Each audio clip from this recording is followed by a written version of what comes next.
Hello, my Nevermore Hollow Psychos. How are you? So this is Lafayette, and today I have a treat for you. I know that you come to the show to listen to the stories. That's what we love to do. I also know that you like it when we do the Who the Hell series and when we interview people. When we interview people, you always respond well. So today we have Reilly Rowe with us. Reilly is a young man that I've known for many years now. And not until here a while back did I know that he'd had some paranormal experiences.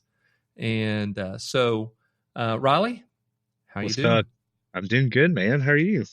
I'm doing good. You know, I'm really glad to touch base with you. It's been a while since I I've know. gotten to have a talk with you. I know. Almost a year. Man, where's the time go, It Reilly? just flies. It flies. And you are, if I could ask right now, you're how old? 25? I just turned 24 last Friday. Oh, well, hey man, I just turned 58 a couple of weeks ago. So Oh man. yeah, so you're less than half my age. So I tell you, to get to your point there, it only goes faster if you don't take those moments Oh to yeah. slow down. So on that, I'm gonna wax philosophical for a moment. This morning I was Okay. on my walk. It was a beautiful walk, and I was walking around. And I was thanking the Lord for this beautiful day, right? And I stopped at this crepe myrtle tree.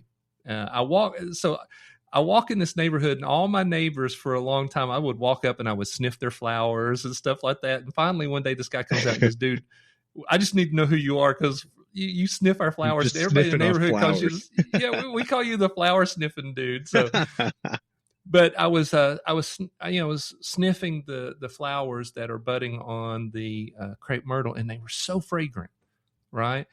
Yeah. And I realized when I was 25 or 24 at your age, I never would have stopped and done that.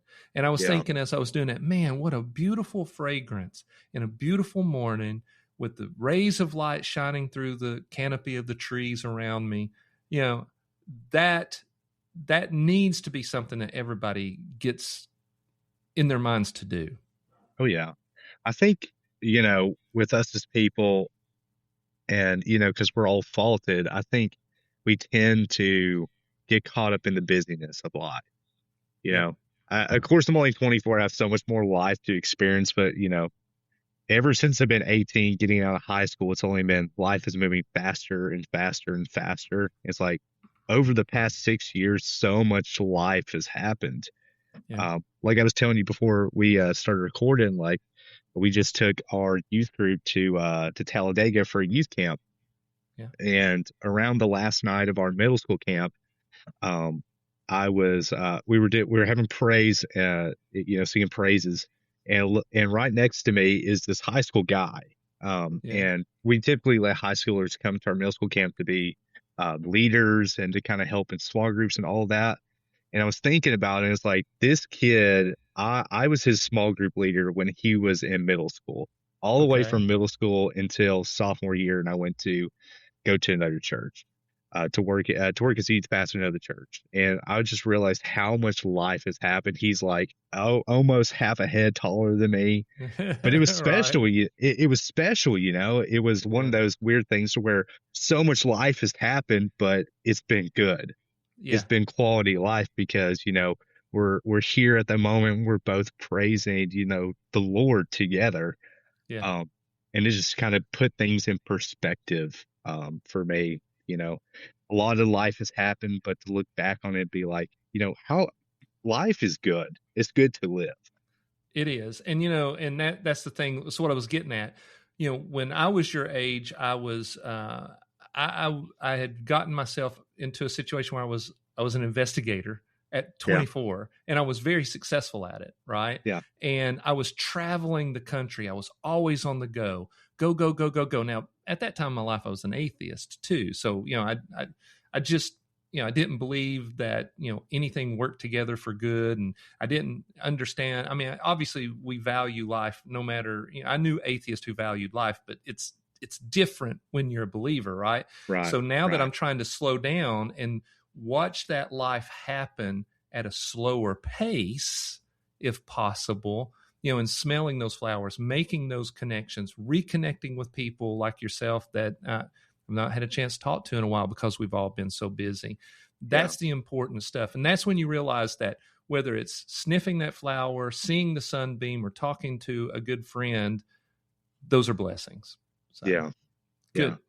All right. So what I love is I love having folks like you on my show who have had paranormal experiences who are also believers, because a lot of folks who listen to the show are not believers, but they're Yeah. seekers, Yeah. right? They're seekers.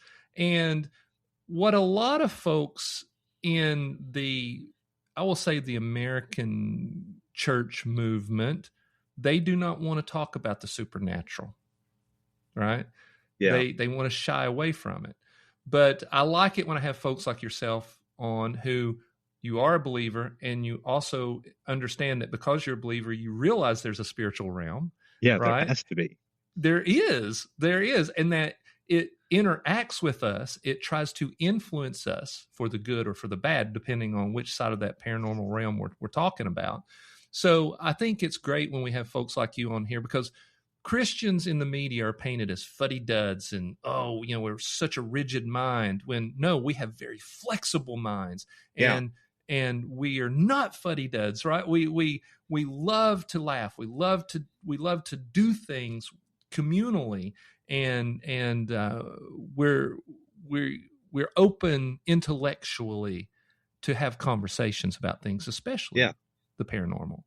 Right. So I'll say this before we get into the actual meat and bones of this, but you and I and my son sat down in a studio a year ago, and we had this same conversation, and it was awesome. We had this huge backdrop in the studio that said It was so Nevermore good. Hollows. It was cool. It was professional. Yeah. Now I am working on my studio here. I've recently started showing video, and we're working on the studio. We're going to have some really cool stuff here in the next few weeks, so the studio looks better, because we're going to start putting out more video. But it was awesome. We had this huge digital backdrop, and we were sitting there at a desk, and it looked so professional. But that file got lost. It's right? the enemy. It could Spiritual be the enemy, warfare, right? Or it could just be that my son dropped the ball. But but I do appreciate that you came out that day, and that my son did put forth that effort in trying to get us some quality stuff out there. So here we are. We're a year later. We've both reached a point to where we could reconnect, and I want to just have that conversation and talk about your spiritual encounters and your paranormal encounters, and let's just see where the conversation goes. Yeah, man. So I have 3 different stories. Okay. And they kind of like escalate, but I kind of also want to give some context to it. Mm-hmm. So the context to literally all these stories, it's around the age when I'm 14 to 15, or maybe I think it was 14 all the way to 15, close to that age, 13, around that age. And so during this time, I got more, of course, I was a believer at this point, but also I was interested in like horror. I was more interested in the horror. I was more interested in the supernatural. I don't know for how many of those years I would just watch like paranormal encounters, YouTubers that went to like haunted locations, did like spirit boxes, all those like ghost hunting, videos. I was almost borderline obsessed with it. And not that I wasn't a believer in it. I was a believer, but also I had this interest. So around that time, there could have been maybe some superstitions, or maybe some like anxieties, or just overall inquiries about all that maybe prompted all of this. But I think that context kind of gives a little bit more depth to what was happening at the time. I think, and we'll both talk about that afterwards. But the first of these stories is something really, really quick. It's something that happened really in the span of maybe like 2 minutes. Okay. And so I live out in the country. Like we live in like outside of Chattanooga, close to Georgia. Like the area that we live in is pretty rural up until you get south of the city we live in, close to Georgia. And so I'm way out in the boonies. Like there is like, of course I can walk to my neighbors, but there's not like, oh, I go to my next door neighbor, like a couple steps, knock on their door, ask for Right. sugar, and then I can walk back. There ain't Right. something like that. I'm out in the country and I live on about like 35 acres of just, like land. We got cows out there. We got some woods. So it's kind of out in the place. It has this old country vibe. And so there's one night I'm watching the movie Insidious, Oh, yeah. and like, that's a great movie. I wasn't scared. I was laughing about it. It was late at night. I was watching it by myself. I'm kind of laughing at it because it is kind of cheesy. Yeah. What do you want to think about? It's a little bit cheesy, but it's a fun movie. And I'm like, I think I'm halfway through the movie, and I'm sitting on the couch, and the way our living room is arranged is like you have the couch towards the back of the wall. Of course, the couch is facing the TV. And if you walk to the left past the hearth, you can go into our dining room. Okay. And if you're sitting on the couch, you can see the hallway that leads into our dining room through like a doorway. And Okay. so, watching the movie, sitting on the couch, and out of the corner of my eye, I see what I can only explain is maybe a 10-year-old girl, blonde hair. She's wearing like a white dress and she just walks across that hallway. Uh, She walks through that hallway into the dining room, and like I hear no footsteps, I hear nothing. And like my sister was around that age, but I knew for a fact I could hear she opened her door and started walking around the house. I didn't hear anything. right. So I paused the movie. I'm like, I'm stopping for like a few seconds to gather my strength, my courage. My heart's beating out my chest. And I'm like, Right. I can't be acting like a wuss. I got to confront it. And so I stand up, take a few steps, and then I just bolt towards the dining room. I'm like, if I can scare the ghost, if I can scare the ghost and act like I'm more tougher than I am, then, maybe something will happen. But I go into the dining room, nobody's there. I search half of the house, tried to figure out what's going on, and nobody is awake. My sister's door was closed. She didn't go up at all. Okay. And I kind of stopped for a few minutes, like, oh, that's weird. And I sat down and kept watching the movie. And Okay. that was So, the end. I okay. finished the So, movie and then I went to bed and I was fine. okay. So I got to say, that's a pretty baller move to have had a paranormal experience and you go, okay, it is what it is. I'm going to finish this horror movie and then go to Yeah. sleep. I mean, that's So, kind of my philosophy in life. Things happen. It is what it is. You keep rolling with the punches. right. Wow. Look, okay. So look, because a lot of people would not have been able to finish the horror movie or No, go to sleep. Right. no. So there's a couple of questions here I want to ask you. Yeah, go ahead. I know it was a brief encounter, and like you said, when the entity walked across in the white dress, you know what your sister looks like, and you know her mannerisms, you know all that. Yeah, Oh, yeah. someone close to us can spook us, right? But we also know instantly when that person jumps out and you get that fright that, oh, that's my wife, or oh, that's my Right, daughter, oh, that's my right. sister. You when she walked across the front of the door, did you have that instantaneous sense of, oh my gosh, what was that? Oh, that was my sister.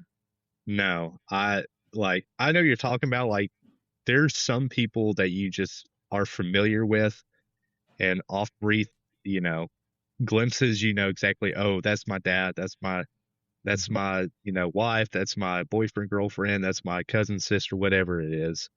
You know, we have that ability to, be able to picture somebody, see a glimpse and be like, oh, that's that person. I had Mhm. nothing with that person. Okay. That person was So not familiar at all. okay, so when she walked across, did you? I know it was a brief glimpse, right? But your subliminal picks up more than what you think. Okay, Hmm. or your subconscious mind does. So subconscious, yes, not Yes. unconscious, subconscious. Okay, I always get Subconscious. those backwards sometimes. So, did you catch anything other than she looked to be around your sister's age, wearing a white dress? Did you get color of hair? Blonde hair. Oh, yeah, She you had did blonde say that. hair. Yeah. Yeah. And I guess if I remember, I think I glimpsed her haircut. It was more longish, like her hair was past her shoulders, and she had bangs almost. Okay. like butterfly bangs that like curled to the sides of her head to her temples. Okay, now that's interesting because that's an old school haircut. That's like a 1970s haircut Right. for women, right? Now, here's the obvious question that everybody's going to ask. Well, did that match your sister at any level? No, my Okay. sister did not. She did not really have a haircut around that time. Like, she didn't wear dresses or like Mhm. nightgowns to bed. She wore mainly like, I don't know, like princess type of pajamas, like, something like a Right. 10-year-old I pajamas would have gotcha. wore. But And she totally look. stopped, and like, and when she like walks around the house, especially at night, she stomps. Like, I think most of my family does that, but Right. this person made no noise walking across the hallway. Okay. So she looks totally different than your sister, right? Okay, Right. she's got this older hairstyle, and you heard she said nothing. You heard no footsteps. You heard anything like that. So now here's the second question. We're going to go a little further. What we find interesting is if you listen to enough of these paranormal encounters, when a girl is involved, so many times they're wearing something that is of an older style, and surprisingly it's almost white. I Yeah. wonder, do you have any idea or thoughts on why that would be the case? I mean, white is so representative of a lot of things. I mean, you could say that white is the symbol of purity, Mm-hmm. symbol of holiness. It could be a symbol of wisdom. Um, Hmm. in this case, I think if we're trying to go more thematically, I would assume that it would be more of innocence and purity. Yeah. So now you and I, with our belief system, right? We we pretty much know that spirits, when you die, you go one or the other place, right? Right. Right. So so there's all kinds of conversation about what is a spirit. And from a Christian point of view, one of the things that a lot of people think out there is that they're all demonic spirits, trying Right. I, to trying I to agree. trick us, right? So that's Right. where I land as well. So what I find interesting, which was leading in with this question, is if we believe that from our point of view that all spirit, all ghost encounters are at their core something evil, Right. and if they are wearing white, or they do present themselves as an entity of peace, we know that to be a lie. Correct. So if they're trying to lie and pull you in to go, oh, that little girl, she was wearing white, therefore she was very peaceful. What Yeah. I think would happen is if somebody didn't have a real understanding, and especially seekers, right? Because I was a seeker for most of my life, I would have seen that as a, well, hey, Yeah. The this is invitation almost. yeah, this is right. Exactly. It would open up the door for more Right. activity, and that activity will eventually become dark activity. Right. It may Yeah. present itself early on as peaceful. Yeah. Or it might be imitating something that it's not. I mean, Hmm. there's a reason the enemy is called the great deceiver. Right. Imitation is deceitful at its heart, Yeah. trying to Very lure good. you in. Yeah. Yeah. Well, and I've told parts of my story as well, but especially when I was, in my 30s doing stand up comedy, I hung out with people who were seekers, and then that led me to people who were actual non-believers who would sought out people to have discussions so they could belittle people. And I ended up at one point in a group of occultists. Okay, and Oh, I was wow. like, I don't want to be here. I don't want to Yeah. be here, because some of the things that they were talking about, I could, even though I was not a Christian at the time, I knew this is not right. Right. this is not right. The things that these people believe in, the things that they're willing to do, the things that they are doing, that does not resonate with me on a level, right? So, but it all started. I was already having all these spiritual, and supernatural situations happen that had drawn me in. Well, nothing bad has ever happened to me, so Why not so try something? Yeah. right, it gets to the point of what you just said. It's deceitful. It was luring me in. So, all right, well, that's a pretty cool story there. Yeah. So, before we go any further, did you have any other incidences with this little girl at any time? No, I don't believe so. I think if I'm remembering right, I think I heard a voice at one time in my parents' closet saying like goodbye or hello or something along that nature. And I heard that and I ran out of the room. Yeah. I was prayed as I was running, but it was also Okay. one of those things like I stopped like in my living room. I was like, that was weird. And I went about my day. So Um, that was obviously after the incident with the little girl. that was a little bit, that was a few years afterwards. I think I was 16, Okay. 17. But the voice was definitely young and of a female gender type of voice. Well, yeah, and I find it interesting she was saying goodbye. You know, Yeah, so that almost makes me think that there had been other things that were happening, if not with you, maybe within your family that they just didn't talk about. Maybe. maybe. We've never really talked about it. Um, and I mean, there's really been nothing that's happened within probably that last instance of Yeah. that voice. Nothing else has happened past that. Right. So saying goodbye could have either been, well, I tried, or maybe Yeah, it was another like goodbye. Well, hang on a second. Let's explore this. Right. yeah. It still could have been an invitation. Oh, Interesting. it definitely could have been.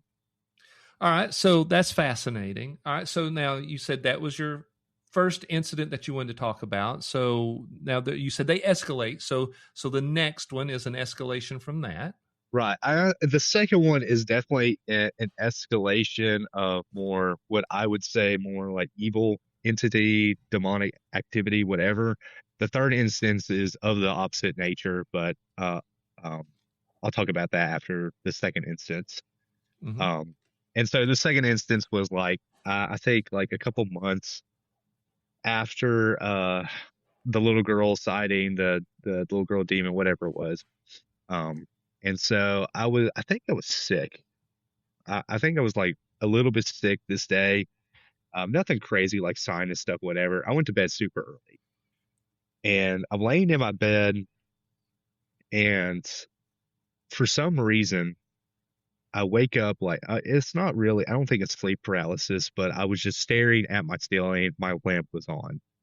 And Okay. that's not like me at all because I need complete darkness to go to bed. I need Okay. very minimal noise and I need it to be completely dark before I ever go to bed. And so I'm staring at my ceiling and what something is coming out of my ceiling. Okay. And it looks like it's about like it's in a serpentine type of shape. Um, and it's about like waist thick, I would say. And it's snaking out of the ceiling next to my ceiling fan, snaking over above me in the air and going into the wall behind my head above the headboard. And I Right. just watched that for probably 60 seconds, 120 seconds, about a minute, minute and a half. And I'm watching it just come out of the ceiling into the back of my, and I watched it go through and I blinked my eyes and like, it's like I don't know how to describe it. You know how when you're sitting in like this room that's supposed to be silent and then somebody makes a noise and like there's just an after effect, like somebody drops a pen, somebody smacks a book. Did I lose you? No, I'm here. I'm listening. Okay, things froze. And there's just this like this atmosphere is like, oh, did we break the silence? Okay. And so there's Right. that feeling all around me and I hop up from my bed. I go into the living room to see if whatever it was in the living room and nothing's there. Okay. And that's about it. I went to bed after that. I was like, oh, that's crazy. Went to bed.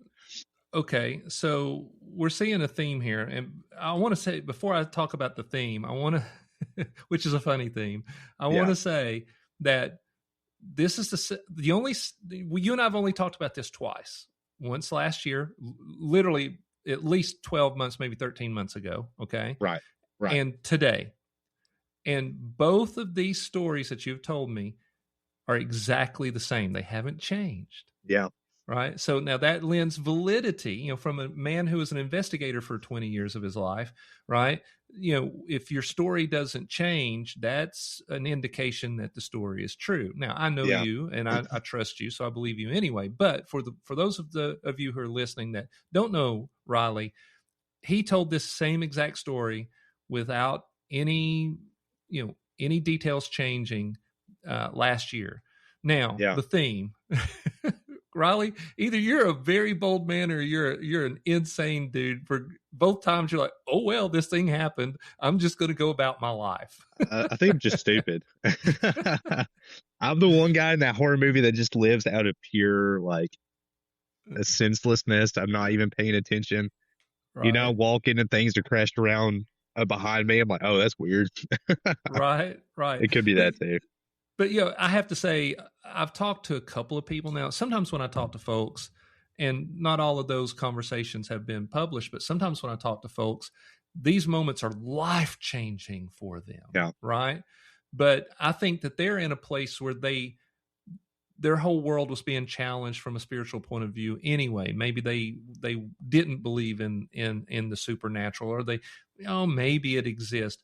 But I think the reason where I'm going, but there are folks that, like you and I, when we have those experiences, we're like, wow, that was weird, or wow, that was yeah, cool. But I think it's because we're already open to it. We have some sort of understanding. It may still spook us, but there's still some sort of understanding of what it is, how we can battle it, how we understand it really doesn't have control over it unless we let it have control over us.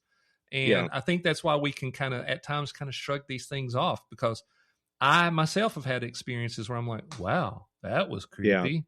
And then, And I think part of that goes into identity. I think like both of you and I are believers, and so we've come to grips like, hey, yeah, we've been saved, we've been delivered spiritually, so therefore there is a spiritual realm, there's a physical realm, there's a spiritual realm, mhm, and so coming to grips with events like that isn't, you know, hard for us to understand because we've already accepted that there are things spiritually that happen every day.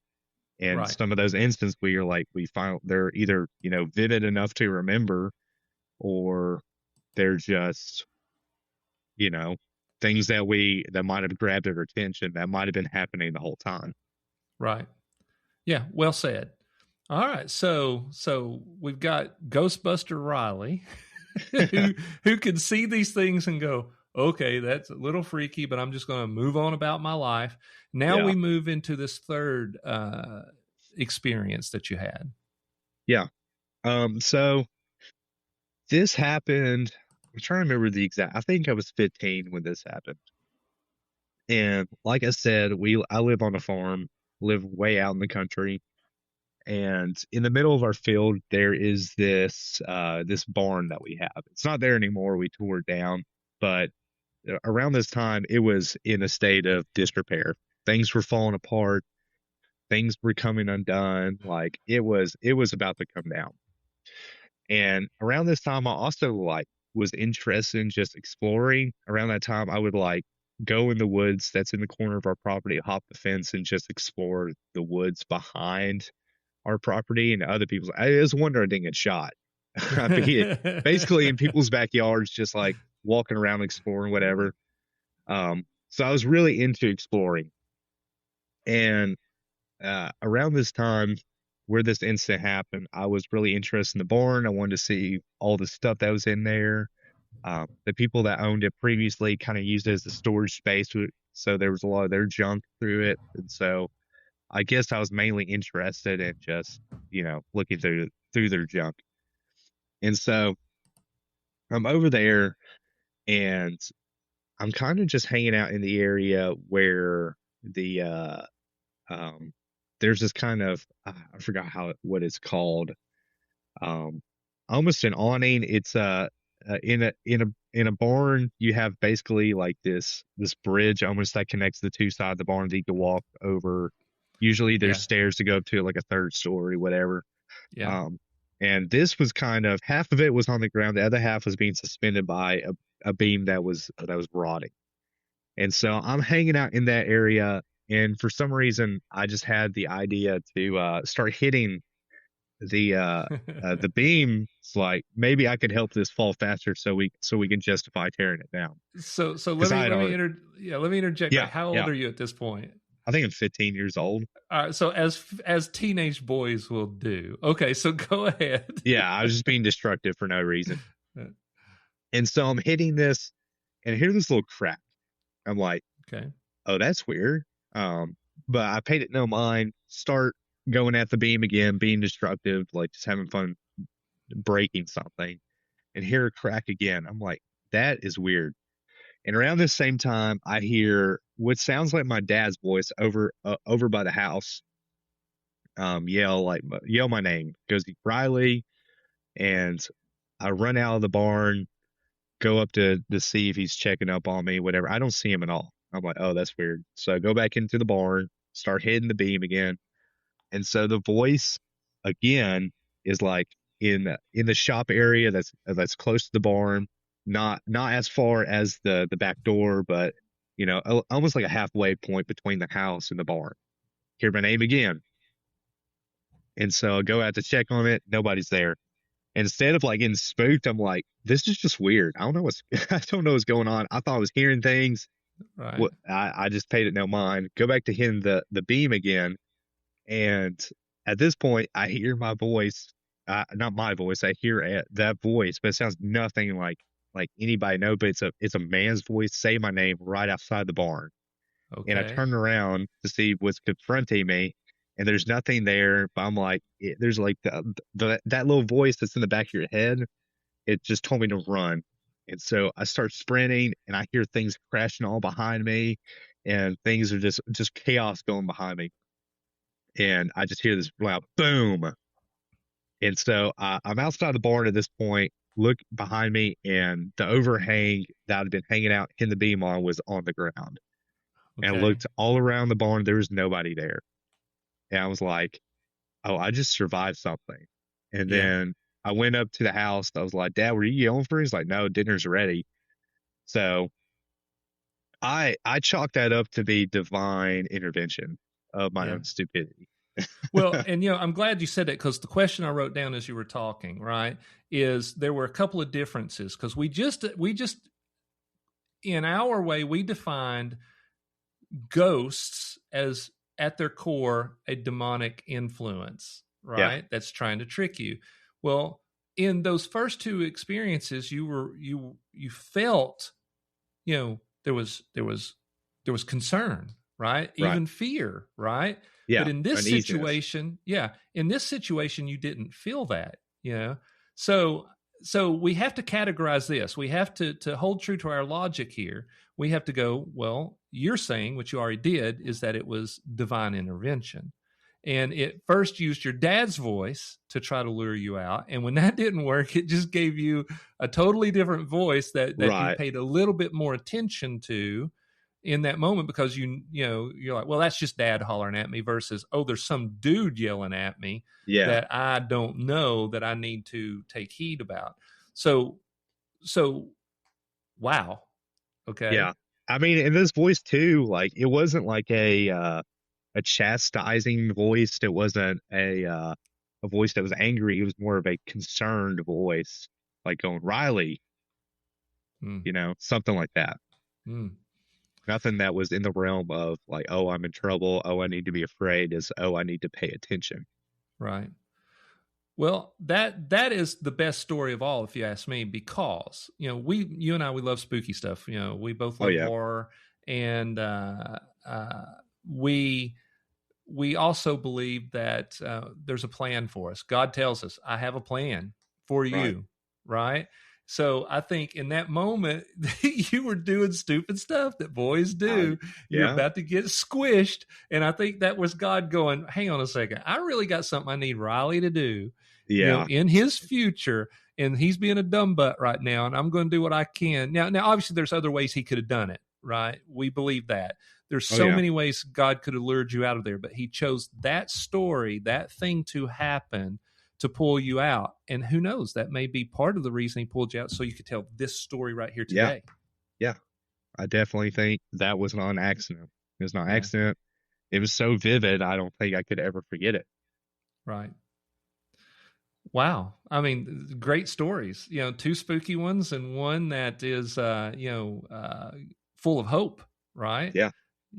So if anybody's out there listening going, I'm in a rough patch right now in my life and nothing's ever going to change. I was there. Right. And Yeah. and you know some of my story that I've not told. Some of it I have, and Yeah. of course, my son really well because y'all are friends. And I don't know what he may or not have told you, but there was a very dark patch in my life 10 years ago. Yeah. And it was to the point where I one day, Reilly, where Ethan's mom lives, I stood out Yeah. under a tree walking Kika, right?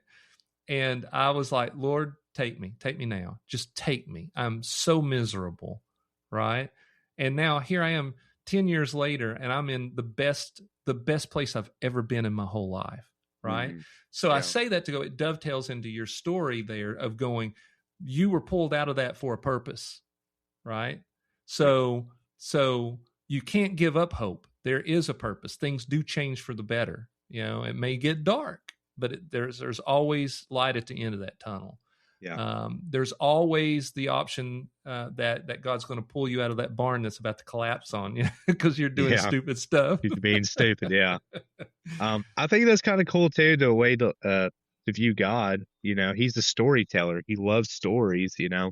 It's not coincidence, like we as humans love stories for the purpose of entertainment, the purpose of getting gripped by something, being convinced, being scared by something. But above all else, our stories matter to a creator, to the creator. Yeah. We often think of stories as nothing but entertainment for us, but no, they can be used for so many great purposes that we don't think of. And that's what they used to be used for. Yes, man has always used stories to entertain, but at their core, for thousands of years, it was to get a point across, right? Right. Right. Right. So good. That was well said, Reilly. Well said. And I'll tell you, I was on my walk this morning. I try to take a walk every morning that I can, that the weather allows. I was literally thinking that. Because I was thinking about the show, and I've got all this writing that I'm trying to do, and I've got some opportunities coming up that I hope are things that God's weaving together that's really going to propel the show into the next level. Yeah. And I was thinking, as a creator, okay, God's a creator, right? Yeah. He's the creator, and Right. he puts that creative spirit into us, whether you want to create, whether with music or art, drawing or painting or telling stories or whatever. We have a creative spirit because of that. And I was thinking today, I was like, okay, well, how can I do something creative today that glorifies you and maybe reaches people in a different way? Because, you and I've talked about this too, about why do I do Nevermore Hollows? Well, I love horror, right? And I love God, right? So I'm going to try to tell stories in a way that defines evil as evil, good as good, because most of the stories that are out there right now, everybody's an anti-hero, everything's gray area. I want to clearly define good. I want to clearly define evil. I want people to know that you can stand up and find community with people to help fight and resist whatever darkness is in your life. Yeah. And so I was walking today thinking, look, thank you, Lord, that I have this ability and I have this small platform, and hopefully it'll continue to grow. And hopefully I can get folks like yourself on to come on and talk about their experiences and then frame it in a way that somebody out there who's a seeker might go, man, that resonated with me. I like that Reilly guy. I want to know more about that. Right. Yeah. That's good. Yeah. So cool. So before we wrap up, I got to ask you, how's the guitar playing going? Man, we've kind of dropped off a little bit, man. It's been a while since I picked it back up. Like, I Yeah. think it'll always be part of me to always pick it up and like strum for maybe 5 minutes. But we had our drummer, we were in a Hmm. band, me, your son, and a friend of ours. And around December, he went to the army, and I'm like, dude, we don't have a drummer anymore. Right. So I've definitely been missing out on jamming out, um, playing around with a couple of the buddies. Um, Yeah. but there's some things in the works. Me and Ethan have been planning on. We just need to find the time to sit down and like use our creative minds to flesh things out. Yeah. Well, and on that, and talking about the drummer that we're talking about, man, he's a good drummer too. Oh He yeah, is he's so good. good. He's so good. And like yourself, as you can see, I've got my guitar sitting here. And I don't know if I showed you my new telly right there. I don't think Look at so. that. Look at I can't that see it. bad boy. Well, you can't see it. No, it's out of So, frame. oh, is it out of frame? Hang on. So, uh, there you go. Oh, nice. Yep. Yeah. Oh, it's got humbuckers in it. Yeah, dude. Humbucker, yeah. I got a single coil telly over there that you know of that I've been playing Oh yeah, forever. And yeah. then I thought I need something with humbuckers, and I Gotta need mix it up. something Yeah, right, and I need something that's not brown. So I got a blue guitar. yeah. That's cool. It has a white So pickguard on it. it does. It makes that Yeah, aquatone blue pop too. yeah, it does. That's cool.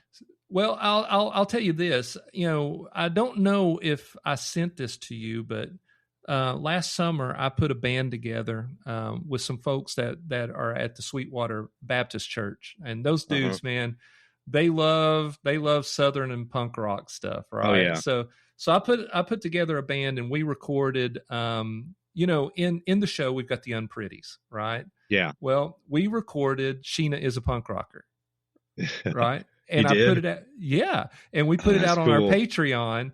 We put it on Patreon, and we made it sound. It was really cool. It was like, so my buddy Chris, who does the sounds and the art, right? Yeah, He says, he did Kafka Cobain, who is the guy over the coffee shop Misfits, yeah, and he was like, all right, tonight we've got the Unpretties here, and they're going to sing a song for us, and take it away. And and so I put the band in there, and we do Sheena is a punk rocker, and we got so many good fun comments from that. So I say all that to go, that's so cool. I'm ready to do that again. And I was sitting down, I was driving with my wife the other night, and I was like, I'm ready to put a band together to record a couple of songs. And she was like, okay, who are you going to choose? I said, well, Ethan on bass, right? And Reilly Rowe on guitar. And I just need to I've got a drummer, we've got a drummer that we can use. I just need to find a singer. Yeah. And I need to pick a couple of songs, and we'll put it together, and we'll come together, and we'll record these songs and put them out for the people to listen as a Nevermore Hollows thing. Yeah, So dude, I'd be good. down. Yeah. That sounds cool. So Yeah. all right. Well, I'll try to put all that together and coordinate over the next few weeks, and Yeah, man. I'll be texting you that kind of stuff. So, Brother Reilly, it has been a blast taking a few minutes and catching up with you. Is there anything Yes, you'd like sir. to say before we sign off? Man, just think about y'all's own story. Your story matters no matter what, end that you're at. No matter if you don't see an end in sight, that your story matters. Your story can continue. It's always brighter on the other side. I know that's cheesy to say, but perspective is key. Mm, And if you don't think that your story matters, just think about whether it will matter tomorrow. Focus on right. the next day. Focus on the next step. And if you can get through the hard time or that dark time that you're in, it can be used to help guide somebody else through those Right. dark There's times. always a Yeah. purpose to our story. All right. Well said. Thank you for being on the show. And No problem. Thank for you. for those of you who are listening, we thank you for listening. And if you like what you heard today, we ask that you like, subscribe, give us 5 stars, share this show with everybody. Share it with your mama, share it with your grandmama, share it with your enemy. Just Yeah. share it. And other than that, folks, we thank you for listening. We'll catch you the next time. See ya.